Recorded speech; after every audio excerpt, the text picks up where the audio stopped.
So today we're going to do a really simple yeast bread that's a no-knead variety. So it's very simple to put together, let it rise, bake it, and enjoy it. So this is a whole wheat bread. So today we're going to quickly grind some whole wheat in our flour mill. And if you don't have a flour mill, you can just purchase whole wheat flour at your grocery store. The whole wheat flour adds some more fiber and more nutrients to your product than just using regular white flour. So to get started, we're going to grind up some wheat berries. And for those of you who don't know what wheat looks like, this is wheat after it's come off out of the field and it's been combined and cleaned, and these are called wheat berries. So, and they are hard white. So this is going to be a little noisy for a minute.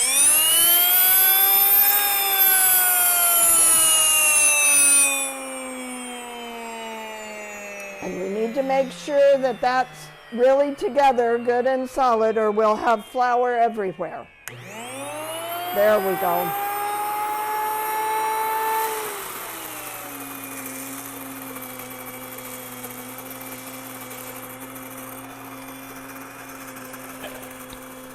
And then we'll show you what it'll be like as flour.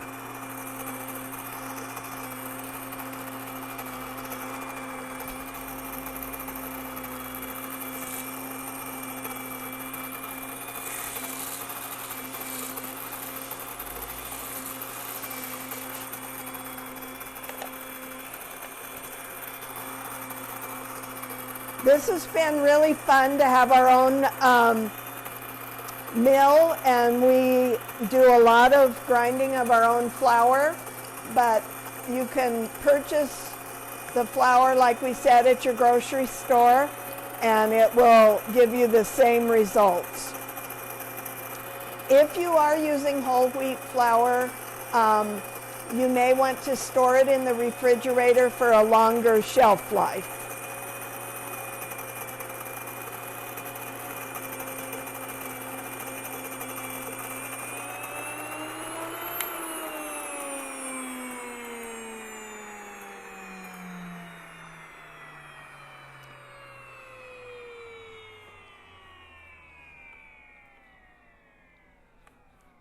Now we'll take it apart. Of course, it came apart really easily the last time by itself.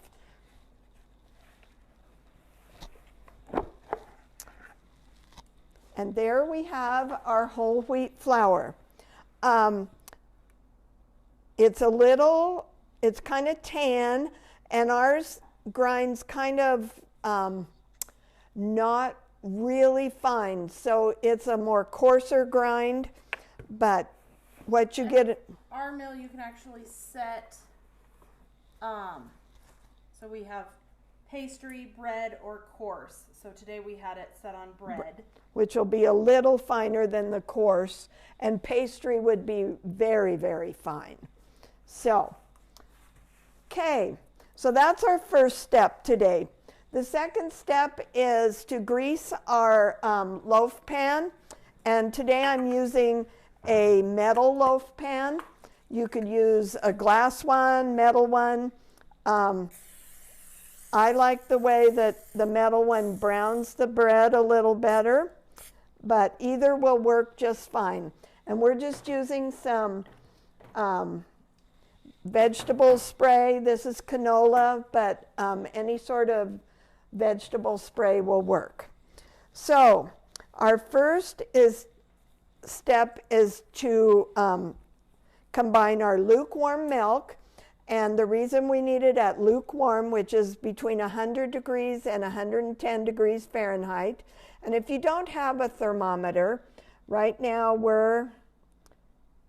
we heated this up just before we started, and we're just at 100 degrees. And the reason you need your milk to be warm is that is how you're going to dissolve your yeast. And yeast is a living organism, and it needs warmth and moisture and some sort of sugar or sweetener to provide it food. So we're adding our 1 1/4 cups milk. Today we're using 1% milk, and we're going to use 1/4 of a cup of apple juice. So we want our apple juice to be at room temperature also. We don't want it to be cold, so when we put it in the milk, it will stay warm.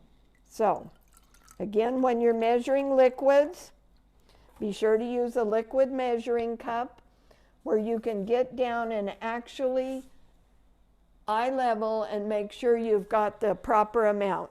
So we're adding our 1/4 cup of apple juice. And next we're going to add 3 tablespoons of honey, which will be the sweetener that will feed our yeast. And this is honey that we raise here at our fairgrounds. Any honey will do. This is raw honey. It's not been pasteurized. All we do is bring it in from the hives, and we spin it out of the frames and bottle it. So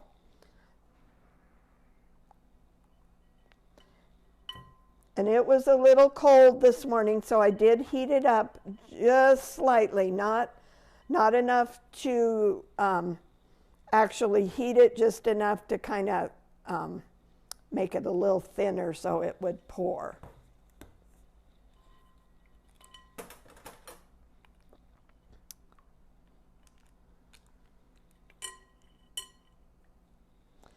Our next step is to add the remaining ingredients.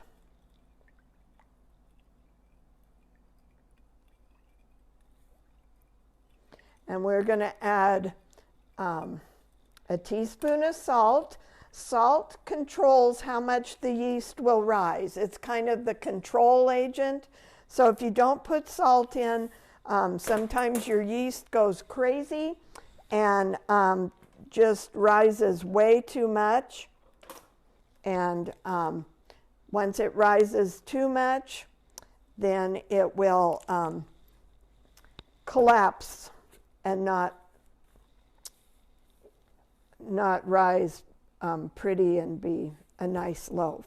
So we're putting in a teaspoon of salt, and we're going to put in our yeast. And this recipe calls for instant yeast, and you need to use the kind of yeast that your recipe calls for.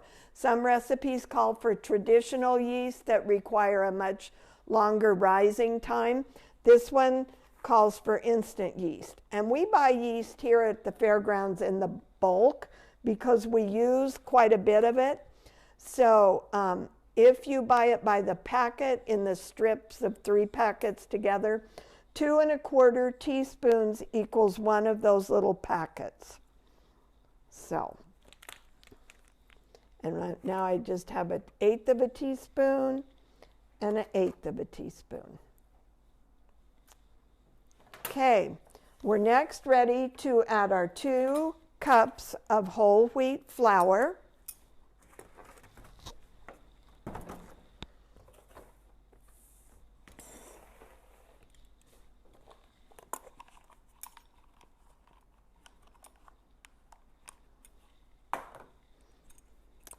And again, when you're measuring flour, we'll do it in just lightly spoon it in.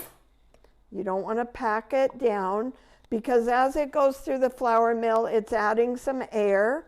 So it's going to be nice and fluffy. So if you pack it down, you're going to get way too much and your bread will be way too floury and very doughy and may not rise because you'd have too much flour. Always level it off with a knife so you have the proper measurement.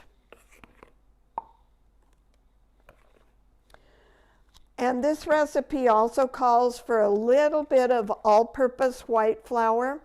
Usually you do not want to use the entire amount of your flour as whole wheat because it does make a denser, heavier product that may not rise as well. And the last is we're going to measure 1 1/4 cups of white flour. Again, we're going to do the same thing. Lightly spoon it into our cup.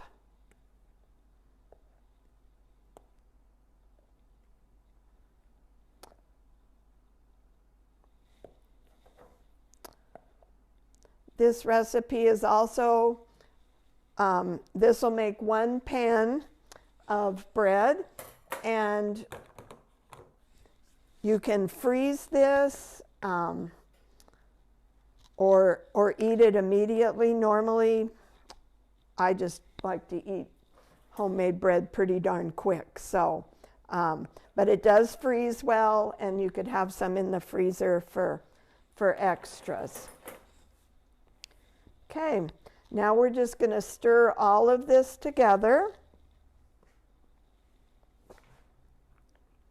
And since this is a no-knead bread, that's one reason you're using the instant yeast, so it will rise quicker. And this should rise between 45 and 75 minutes, depending upon the heat in the room where you're setting the loaf pan. It's pretty chilly here in our room that we're cooking in today, so we'll probably take it across the hall to our office where it's nice and warm, and we're betting in probably 7 or 45 minutes we'll have it risen. You also trick that I have learned, and I think from King Arthur flour, is that if your oven has a light in it, if you turn the light on in your oven and put your bread in there to rise, it will be at the right temperature. It doesn't take much to make it warm, but you do need it warm for it to rise, or it'll just sit there and not do anything. So at this point, can you see, it's kind of just doughy.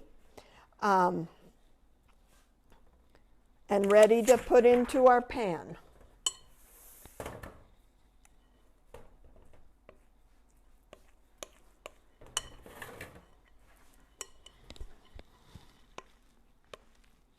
It's a nice, pretty golden brown color. And with the whole wheat in it, it will provide some extra fiber in your diet, and we all need extra fiber, and some nutrients that are removed when they refine the flour down into white flour. So that's one reason we like to bake with whole wheat whenever possible.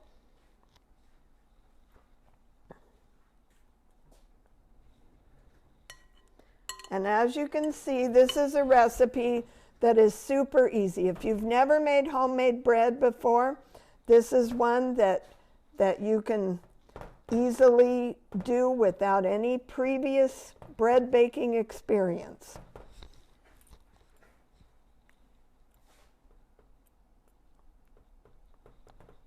So do we cover it to rise? So we'll cover it to rise because you want to keep it covered so it does not dry out while it is rising.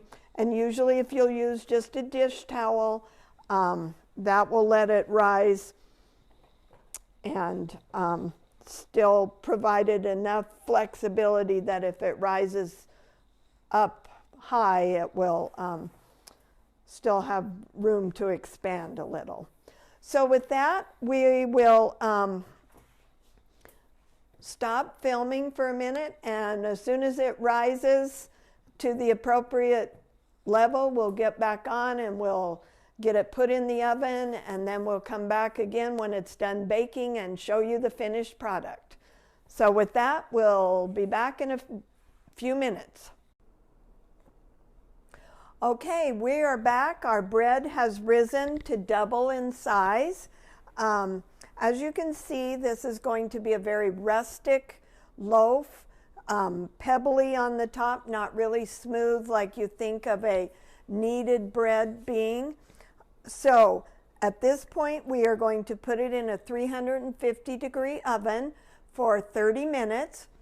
And I will tell you today, our bread at negative, whatever it is outside, 3 or 5, our building isn't even as warm as it could be. So it did take a little longer than the 75 minutes to raise, but it is raised and it smells really good. So we will put it in our oven. When you are putting the bread in, you want it on your middle rack, and it'll still, if it raises a little, have enough room without hitting the rack above. As you can see, we do have an oven thermometer in our oven. That's just to kind of make sure what we have up here is registering the same as it really is in the oven. And our oven here can be kind of temperamental. So we always do check that temperature and make sure we're still good. So we will set the timer for 30 minutes, and we will check it at that point and see how we look. So we'll be back when it comes out of the oven, and we'll let you see at that point. Okay, 30 minutes has gone by. Our bread is now out of the oven, and it's a nice golden brown on top. And with this, it says you can tell when it's done as it starts to pull away from the sides of your pan. The other way you can kind of test it is with any loaf of bread. If you kind of thump on it, it should sound kind of hollow. But the best way for this is as it begins to pull away from the sides of the pan. We have it on a cooling rack.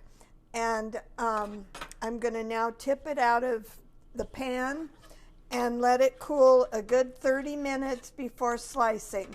It always is hard to wait that 30 minutes, but it'll slice much better if you do wait until it's nice and cool and hopefully it will come out today. And there it just came loose. I could hear it.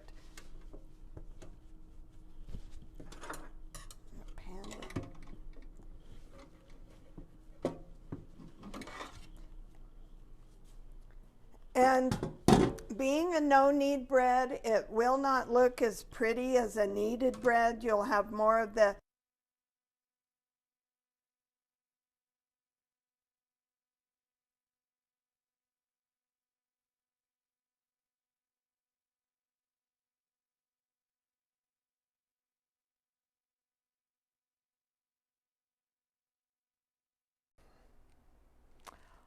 Well, here's our finished loaf of bread, and I can't wait to taste it. It smells so delicious. Some of the things that, if you would like, you could make this into 2 smaller loaves if you have a smaller loaf pan. Of course, you'd cook it much less, about 23 to 27 minutes rather than the 30 that we did. You could also convert this recipe into dinner rolls, and that would work really well. You can make it 100% whole wheat, but at that point it's recommended you use molasses rather than honey as the sweetener. And when you're getting your milk up to temperature, just put it in the microwave for about 45 seconds to a minute and let it heat. And if you do not have a thermometer, test it on your wrist just like you would a baby's bottle. It should be good and warm, but not scalding hot or cold. Cold will kill the yeast, too hot will kill the yeast. Like we talked, if you're going to get some whole wheat flour to try this or grind some of your own, remember to store that in an airtight container in your freezer so it doesn't absorb lots of other odors and food tastes. And it also will make it last and keep much longer and be fresher. if you do that, you do need to bring that flour to room temperature before you bake with it. So instant yeast, we talked about this as a recipe that calls for instant yeast. Sometimes you might find it as being called fast rising or quick rising or rapid rise or bread machine yeast. So if you're going to get just traditional yeast, it will just say yeast, and the others will have a clarification on it. So be sure to use the right kind of yeast, and make sure your ingredients are fresh, and your bread will turn out great. When cutting a loaf of bread like this, use a serrated knife so it doesn't just smush the bread down to like a pancake. I usually start in the center of the loaf.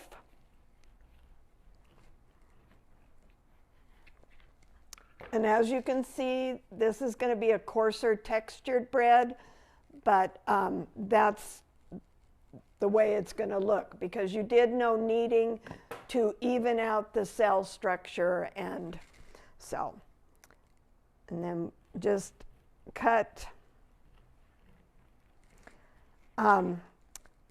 homemade bread will mold, so you need to either keep it in the refrigerator or eat it quickly. It's not like store-bought bread that has a lot of preservatives in it that you can keep for months at a time. So this you want to either eat up or put in your refrigerator or freezer to keep the spoilage from happening quickly. And that's all there is to it. Very simple recipe, one that anybody could master. So I hope you'll give it a try and enjoy the goodness of homemade bread. So until next time, we'll sign off and we'll see you another day.